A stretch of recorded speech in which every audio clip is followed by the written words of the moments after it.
Okay friends, நம்ம last வீடியோவில் டச்சுக்காரர்கள் பற்றி பார்த்துருப்போம். இப்போது டேனியர்கள் பற்றி பார்க்க போகிறோம். ப்ளஸ் ஆங்கிலேயர்கள் பார்த்துட்டு அதுக்கப்புறம் கர்நாடக வார்ஸ், அதாவது கர்நாடக போர்கள் பார்க்கலாம். ஓகே, டேனியர்கள் டென்மார்க் மற்றும் நார்வே, அதாவது டே அப்படின்னா டென்மார்க், டேனியர்கள் வந்து டென்மார்க்கு. ட அதாவது டக்குன்னு நெத்தியில் பொட்டு வச்சுட்டான். டச்சுக்காரர்கள் வந்து டக்குன்னு நெத்தியில் பொட்டு வச்சுட்டான். டச்சுக்காரர்கள் அப்படின்னா நெதர்லாந்தை சேர்ந்தவர்கள். டேனியர்கள் வந்து டென்மார்க்.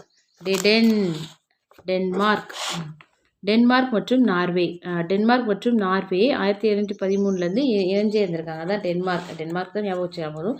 தமிழ்நாட்டில் வெயிட் பண்ணுவோம். இந்தியாவிலும் தமிழ்நாட்டிலும் குடியேற்றங்களை கொண்டிருந்தது.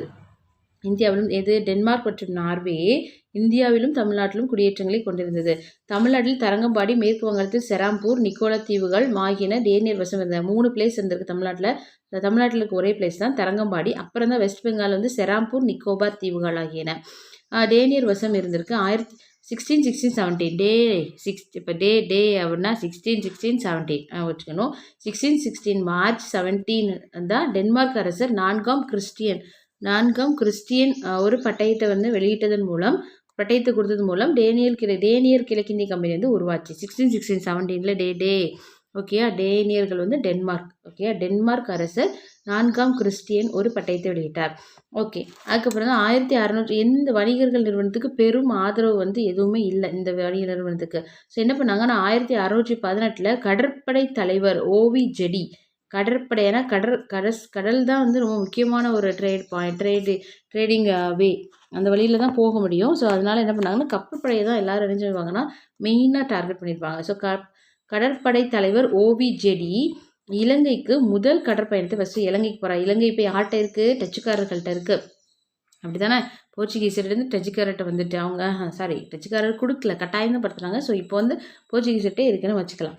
ஓகே, இலங்கைக்கு ஃபஸ்ட்டு போகிறாரு. அங்கே டேனியர்கள் இலங்கையோடு வணிக ஒப்பந்தம் எதையுமே அவங்களால பண்ண முடியல. திரும்பி வந்துட்டு இருக்கும்போது என்னாச்சு அப்படின்னா காரைக்கால்ங்கிற பிளேஸ்க்கு பக்கத்தில் ஒரு அந்த அருகே அவர்களின் முக்கிய கப்பல் போர்ச்சுகீஸரால் மூழ்கடிக்கப்பட்டது.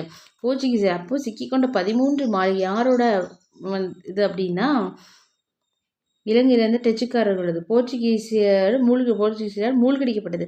சிக்கிக்கொண்ட 13 மாலுமிகளும் அவர்களின் வணிக இயக்குனரான ராபர்ட் கிராஃபி என்பவரும் தஞ்சாவூர் நாயக்க அரசிடம் அழைத்து செல்லப்பட்டார். இப்போ தஞ்சாவூர் நாயக்க அரசர்கிட்ட யார் ஃப்ரெண்ட்லியாக இருக்காங்கன்னா ஃப்ரெஞ்சுக்காரர்கள் தான் ஓகே. வணிக இயக்குனர் ராபர்ட் கிராஃபிங்க தஞ்சாவூர் இயக்க அரசரிடம் எழுத்து செல்லப்பட்டார். ராபர்ட் கிராஃபி தஞ்சாவூர் அரசரோடு பேச்சுவார்த்தை நடத்தி ஒரு ஒப்பந்தத்தையும் செய்து கொண்டார். அப்படி ஒப்பந்தத்தை பண்ணதுக்கப்புறம் 1620 நவம்பர் 20 டேனியர்கள் வந்து என்ன பண்ணாங்கன்னா தரங்கம்பாடியில் ஒரு கோட்டையை கட்டிக்கொள்ளும் உரிமையை வாங்கிட்டாங்க. 1620 நவம்பர் 20 வந்து டேனியர்கள் வந்து ஒரு தரங்கம்பாடியில் ஒரு கோட்டை கட்டிக்கலாம் அப்படிங்கிற உரிமையை வாங்கிட்டாங்க. ஸோ இந்த பேரால் என்ன இருக்குது அப்படின்னா ஒன்றுமே இல்லை. டென்மார்க்குங்கிறது டேனியர்களோடது. டேனியர்கள் வந்து 1617 நான்காம் கிறிஸ்டியன்கிற டென்மார்க் அரசரோட தலைமையில் அந்த டேனியர் கிழக்கிந்திய கம்பெனியை வந்து ஸ்டார்ட் பண்ணுறாங்க. ஸ்டார்ட் பண்ணிவிட்டு ஃபஸ்ட்டு இலங்கைக்கு போகிறாரு. யார் போகிறாரு அப்படின்னா அந்த கப்பற்படை தலைவர், அதாவது யாரோட டேனியர்களோட கப்பற்படை தலைவர் வந்து ஓவி ஜெடிங்கிறவங்க போகிறாங்க. போக முடியல. காரைக்கால்ங்கிற பிளேஸில் போர்ச்சுகீசியரால் மடக்கி பிடிக்கப்பட்ட இந்த 13 மாலுமிகள் ப்ளஸ் வணிக இயக்குனர் ராபர்ட் கிராஃபி அப்படிங்கிற வந்து தஞ்சாவூர் நாயக்க அரசர்கிட்ட போய் ஒப்படைக்காங்க. ஒப்படைச்சோன்னே என்ன ஆகுது அப்படின்னா இவங்களுக்கு வந்து தரங்கம்பாடியில் ஒரு இது வைக்கிறதுக்கு, அதாவது ஒரு கோட்டையோ ஒரு வணிகமோ கோட்டை கட்டிக்கொள்ளும் உரிமையை வந்து 1620 நவம்பர் 20 வந்து வாங்கிக்கிறாங்க. தரங்கம்பாடியில் உள்ள டேனிய கோட்டை அடிக்கடி சாலைகளாலும் வீடுகளாலும் அதாவது அந்த கோட்டை வந்து கொஞ்சம் அந்த பிளேஸில் இருந்திருக்கு, அதாவது பாதுகாப்பே இல்லாமல் இருந்திருக்கு. அதனால் நிறைய 30 ஆண்டு போரில் பங்கேற்று பெருமளவில் பண இழப்பு அடைந்த போதிலும் மசூலிப்பட்டினத்தில் ஒரு கிடங்கை அமைச்சிருக்காங்க. ஓகேயா, இதெல்லாம் ரொம்ப முக்கியம், அதெல்லாம் விட்டுருங்க. நான்காம் கிறிஸ்டியன் எதை எதிர்த்தார் அப்படின்னா முதலீடு இதெல்லாம் வேண்டாம். 1648 மரணத்திற்கு பின்னர் மகன் ஃப்ரெட்ரிக் இந்த நிறுவனத்தை கலைத்தார். டேனியர் கிழக்கிந்திய கம்பெனியை யார் கலைச்சார் அப்படின்னா இந்த ஃப்ரெட்ரிக் என்ன சொல்லியிருப்பாங்க அப்படின்னா அந்த பாலசேர் பெப்ளி அப்படிங்கிறதுல வணிக முகாம்கள் அமைக்கப்பட்டன. இந்த டென்மார்க் முதலீட்டாளர்கள் வந்து இதை கலைக்கணும் அப்படின்னு சொல்லியிருப்பாங்க. டென்மார்க்லேருந்து முதலீடு பண்ணியிருப்பாங்க இல்லையா, அவங்க கலைக்கணும்னு சொல்லியிருப்பாங்க. பட் அந்த நான்காம் கிறிஸ்டியன் இருக்க வரைக்கும் அதை கலைக்க முடியலை. பட் அவங்களோட மகன் ஃப்ரெட்ரிக் வந்தோடனே அதை வந்து என்ன செஞ்சிட்டார், கலைச்சிட்டாரு. அதுக்கப்புறம் தான் 2வது டேனிய கிழக்கிந்திய கம்பெனி வந்து 1696 வந்து ஸ்டார்ட் ஆனது. டென்மார்க்கிற்கும் தரங்கம்பாடிக்கும் இடையிலான வணிகம் மீண்டும் நடைபெற தொடங்கியது. தஞ்சாவூர் நாயக்க அரசர் தரங்கம்பாடியை சுற்றியிருந்த மேலும் 3 கிராமங்களை திரும்ப பரிசாக கொடுத்துருக்குறாங்க தஞ்சாவூர் நாயக்க அரசர். அப்புறம் 1706 ஜூன் 9ஆம் நாள் டென்மார்க்லேருந்து 2 லூத்தரன் சபையை சேர்ந்தவர்கள் வராங்க. அவங்க வந்து அவங்களோட சபையை வந்து இங்கே பரப்புகிறாங்க. வந்த 2 பேர் யார் அப்படின்னா அந்த சீகன் பால்கு அண்டு ஹென்ரிக் புளுட்சா. நான் காட்டுறேன், அந்த பக்கம் அந்த பேஜில் இருக்குது காட்டுறேன். இந்த பார்த்துலாம் 1755 அந்தமானிலும் நிக்கோபாரிலும் குடியேறின டேனியர்கள். அந்தமானிலும் நிக்கோபாரிலும் என்ன செஞ்சாங்க, டேனியர்கள் குறையேறினாங்க. ஏன்னா 2 பிளேஸ்லேயும் முக்கியமாக 3 பிளேஸ் சொல்லியிருப்பாங்க. ஃபஸ்ட்டு தமிழ்நாட்டில் வந்து தரங்கம்பாடி, அப்புறம் வெஸ்ட் பெங்காலில் வந்து 2 பிளேஸு செராம்பூர் மற்றும் நிக்கோபார். அதனால் நிக்கோபார் பிளேஸில் போய் டேனியர்கள் வந்து என்ன பண்ணிடுறாங்கன்னா அவங்க வந்து குடியேற ஆரம்பிச்சிடுறாங்க. அங்கே மலேரியா காய்ச்சல் ஏற்படுங்கிறதுனால வந்துடுறாங்க. இதெல்லாம் ரொம்ப தேவையில்லை, தரங்கம்பாடி மட்டும் வேணால் ஞாபகம் வச்சுக்கோங்க. அடுத்து வந்து டேனியர்கள் வந்து தேனியர்களும் தமிழகத்தில் ஏற்கனவே நான் சொன்னேன் 2 லூத்தரன் சபையை சார்ந்த ஃபாதர்ஸ், அதாவது மத பரப்பாளர்கள் வந்து வராங்க. அவங்க யாருன்னா பார்த்தலோமியே சீகன் பால்கு, ஹென்ரிக் புளுட்சா ஆகிய இருவரும். எங்கே போகிறாங்க, 1706 செப்டம்பர் வராங்க. இங்கே இந்த பேஜ் இந்த இடம் ஃபுல்லாகவே அவங்க வந்து அந்த மதத்தை பரப்பியிருப்பாங்க, அதுதான் வரும். அந்த மத கேள்வியில் வராது. அப்புறம் இங்கே வந்துடலாம். சீகன் பால்கு வந்து ஒரு அச்சுக்கூடத்தை வந்து நிறுவியிருப்பாங்க. அதில் வந்து தமிழ் மொழி, இந்திய மதங்கள், பண்பாடு குறித்த நூல்களை தான் வெளியிட்டாங்க. தமிழ் மொழி சீகன் பால்கு வந்து ஒரு அச்சுக்கூடத்தை நிறுவியிருப்பாங்க. தமிழ் மொழி, இந்திய மதங்கள், பண்பாடு குறித்த நூல்களை வெளியிட்டிருப்பாங்க. 1715 விவிலியத்தின் புதிய ஏற்பாடை தமிழில் மொழிபெயர்த்திருப்பாங்க.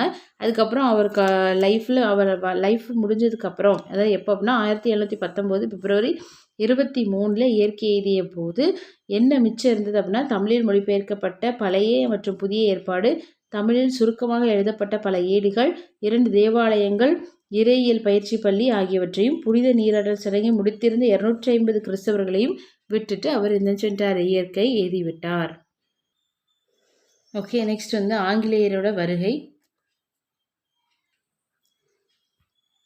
ஓகே, ஆங்கிலேயரின் வருகை. ஆங்கில கிழக்கிந்திய வணிக நிறுவனம் லண்டன் நகரின் லேடன் ஹால், அதாவது லேடன் ஹால் அப்படிங்கிற அந்த பிளேஸ்லேருந்து வந்தவங்க தான் இந்த ஈஸ்ட் இந்தியா கம்பெனி மக்கள். கீழை நாடுகளுடனான பெரும் லாபத்தை ஈட்டி தரும் நறுமணப் பொருட்கள் வியாபாரத்தில் தாங்களும் பங்கு பெற அரசியார் முதலாம் எலிசபெத்திலிருந்து பட்டயம் ஒன்றை பெற்றனர். நாங்களும் இப்போ இந்தியாவில் போய் பயணம் செய்யணும், நாங்களும் இந்தியாவில் போய் ட்ரேட் பண்ணணும், வணிகம் செய்யணும் அப்படின்னு எங்களுக்கு வந்து ஒரு பட்டயம் தாங்க, உரிமை தாங்க அப்படின்னு சொல்லி அவங்ககிட்ட கேட்டு வாங்கிட்டு இந்த பக்கம் வராங்க. ஆங்கில கிழக்கிந்திய கம்பெனி பணம், இதெல்லாம் ரொம்ப தேவை, தெரிஞ்சுக்கோங்க. பணம் படைத்த வணிகரையும் மேட்டுக்குடி மக்களையும் தான் இவங்க பங்கு தரகர்களாக வச்சுருந்துருக்காங்க. இது வந்து ஃபர்ஸ்ட் ஒரு ஆளுநர், ஒரு 24 இயக்குநர்களை வச்சு இந்த குழு வந்து உருவாக்கப்பட்டது. 1611 முதலாம் ஜேம்ஸ் வில்லியம் ஹாக்கின்ஸ் மூலம் இந்தியாவுடன் இயல்பாக வணிகம் செய்யும் அனுமதியை முகலாய அரசர் ஜஹாங்கீரிடம் பெற்றார். முகலாய அரசர் ஜஹாங்கீர்கிட்ட 2 பேர் போய் அவங்ககிட்ட அனுமதி வாங்கியிருக்காங்க. யார் அப்படின்னா முதலாம் ஜோன்ஸ் மற்றும் வில்லியம் ஹாக்கின்ஸ். இந்தியாவுடன் இயல்பாக வணிகம் செய்யும் அனுமதியை முகலாய அரசர் ஜஹாங்கீரிடம் பெற்றனர். ஆங்கிலேயர் சூரத்தில் சில வணிக உரிமைகளை பெற்றனர். சூரத்தில் வந்து சில வணிக உரிமை, ஆல்ரெடி சூரத்தில் யாரெல்லாம் இருக்காங்கன்னா டச்சுக்காரர்கள் இருக்காங்க, அவங்கள பீட் பண்ணி கொஞ்சம் டேனியர்களும் இருக்கிறாங்க, பிரெஞ்சுக்காரர்களும் இருக்கிறாங்க. ஸோ இப்போ யார் இருக்காங்க, ஆங்கிலேயர்களும் போயிட்டாங்க. குஜராத்தின் முகலாய ஆளுநர், டேனியர்களுக்கு வந்து பீஜப்பூர் சுல்தான் ஹெல்ப் பண்ணியிருப்பாங்க. இங்கே குஜராத்தின் முகலாய ஆளுநர் இளவரசர் குர்ரம் வந்து ஆங்கிலேயருக்கு வணிக உரிமைகளை வந்து வழங்கியிருக்காங்க. இப்பகுதியில் வந்து, ஆனால் இந்த பகுதியில் வந்து போர்ச்சுகீஸர் ரொம்ப வந்து பெரிய டான், அவங்க தான் டான் அப்படின்றதுனால ரொம்ப அதிகாரம் வந்து இவங்களால செலுத்த முடியலை ஆங்கிலேயரால்.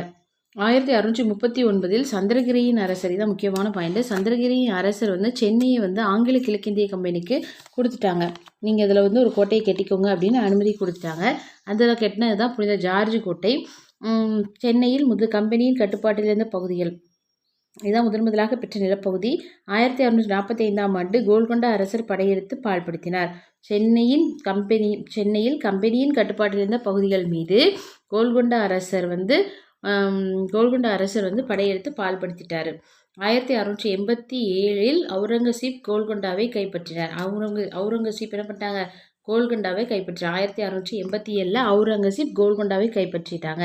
அப்புறம் சோழமண்டல கடற்கரையின் தலைமையிடமாக திரும்ப சென்னை வந்து மாறிட்டு, முக்கியமான பிளேஸாக என்னது மாறிட்டு அப்படின்னா சென்னை மாறிட்டு. அதுக்கப்புறம் அரசர் 2ஆம் சார்லஸ் திருமணத்தின் போது மணக்கொடையாக பெற்ற பம்பாய் தீவு 1658 இதுக்கு கொடுத்துட்டாங்க. கொடுத்து மணக்கொடையாக பெற்ற பம்பாய் தீவு யார்கிட்ட? 2ஆம் சார்லஸ்க்கு கிடைச்ச பம்பாய் தீவு வந்து போர்ச்சுகீஸ்கிட்ட கொடுத்துருப்பாரு. 1683ஆம் ஆண்டு பட்டயம் கம்பெனிக்கு ஆங்கிலேயர்கள்ட்ட கொடுத்துட்டாங்க.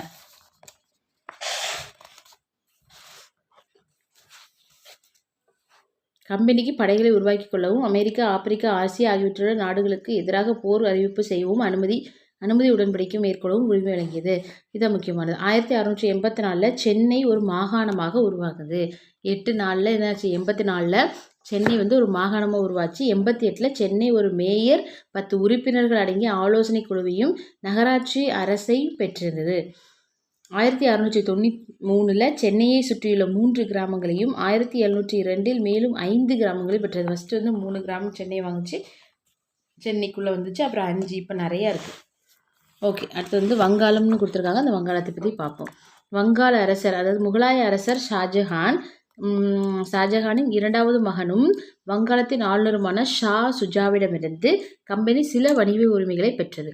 வங்காள அரசர் யார் அப்படின்னா வங்காள ஆளுநரும் ஷாஜஹானோட 2வது மகனும் வங்காளத்தின் ஆளுநருமான ஷா சுஜாவிடமிருந்து கம்பெனி சில உரிமைகளை பெற்றது. அவ்வுரிமைகள் முகலாய அரசால் ஓகே அப்படின்னு கன்ஃபார்ம் பண்ணலை, ஆனால் கொடுத்தது உண்மைதான். 1608 வங்காளத்திலிருந்து ஆங்கிலேயர் வணிக உரிமைகளை பெற்றனர். 1608 வங்காளத்தில் இருக்கிற ஆங்கிலேயர்கள் வந்து வணிக உரிமை பெற்றனர். ஆனால் ஆங்கிலேயர் வணிக உரிமைகளில் உள்ளூர் அதிகாரிகள் அங்கே இருக்கிற உள்ளூர் அதிகாரி தலையிட்டதுனால முகலாய அரசின் பிரதிநிதியாக வங்காளத்தை நிர்வகிக்கும் ஆட்சியாளருக்கு எதிராக போர் நடந்தது. சரியா? அங்கே நிர்வகிக்கும் ஆட்சியாளருக்கு எதிராக போர் நடந்துச்சு. அதுக்கு அந்த 1690 அமைதி மீட்கப்பட்டதை தொடர்ந்து கம்பெனி சுதநிதி என்ற இடத்தில் தனது முதல் குடியேற்றத்தை நிறுவியது. எந்த கம்பெனி? ஆங்கில கிழக்கிந்திய கம்பெனி சுதநிதி அப்படிங்கிற பிளேஸில் என்ன பண்ணாங்கன்னா முதல் குடியேற்றத்தை நிறுவிட்டாங்க. அதுக்கப்புறம் இதுதான் சுதநிதிங்கிறது தான் கல்கத்தா. 1696 அங்கே ஒரு கோட்டை கட்டினாங்க. 1698 சுதநிதி, காலிக்கட்டா, கோவிந்தப்பூர் ஆகிய கிராமங்களின் ஜமீன்தாரி உரிமையை கம்பெனி பெற்றது. இதுக்கு பதிலாக ஜமீன்தாரி உரிமையை வாங்கிட்டு அதுக்கு பதிலாக என்ன பண்ணாங்க? 1200 ரூபா கப்பமாக கட்டினாங்க வருஷம். கல்கத்தாவில் கட்டப்பட்டது வந்து புனித வில்லியம் கோட்டை 1770 கட்டினது தான் வில்லு. அப்படி கண்ணு இப்படி ஓட்ட மாதிரி இருக்கு இல்லையா, அந்த ரவுண்டை பார்த்து தான் கரெக்டாக எரியும். அப்போ வில்லுங்கிறது 1770. அப்புறம் நாரிஸ் துதுக்குழுன்னு ஒரு கொடுத்துருக்காங்க. என்ன அப்படின்னா இங்கிலாந்து அரசர் 3ஆம் சர் வில்லியம் நாரிஸ் என்பவரை இந்தியாவுக்கு அனுப்புகிறாங்க. இங்கிலாந்து அரசர் தான் சர் வில்லியம் நாரிஸ் அப்படிங்கிறவங்கள இந்தியாவுக்கு அனுப்பியிருப்பாங்க. 1698 அவுரங்கசீப் அவங்க போய் பார்த்துருப்பாங்க.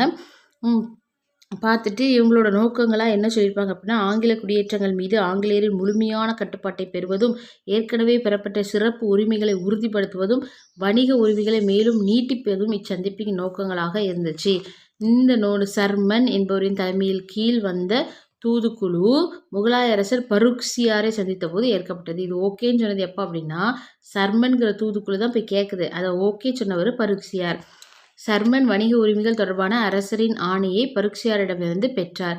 இவ்வாணை குஜராத், ஹைதராபாத், வங்காளம் ஆகிய பகுதிகளின் உள்ளூர் ஆட்சிகளுக்கு வழங்கப்பட்டிருந்தது. ஸோ ஓகே, இது வரைக்கும் நம்ம என்ன பார்த்துருக்கோம் அப்படின்னா கண்டினியூஸ் வீடியோவை பார்த்துருந்தீங்க அப்படின்னா போர்ச்சுகீசியர்கள், டச்சுக்காரர்கள், பிரெஞ்சுக்காரர்கள், டேனியர்கள் அண்டு ஆங்கிலேயர்கள் பார்த்துருப்பீங்க. ஸோ இது வரைக்கும் பார்த்துருங்க. அதுக்கப்புறம் நம்ம பார்க்க போகிறது கர்நாடகா வார்ஸ்.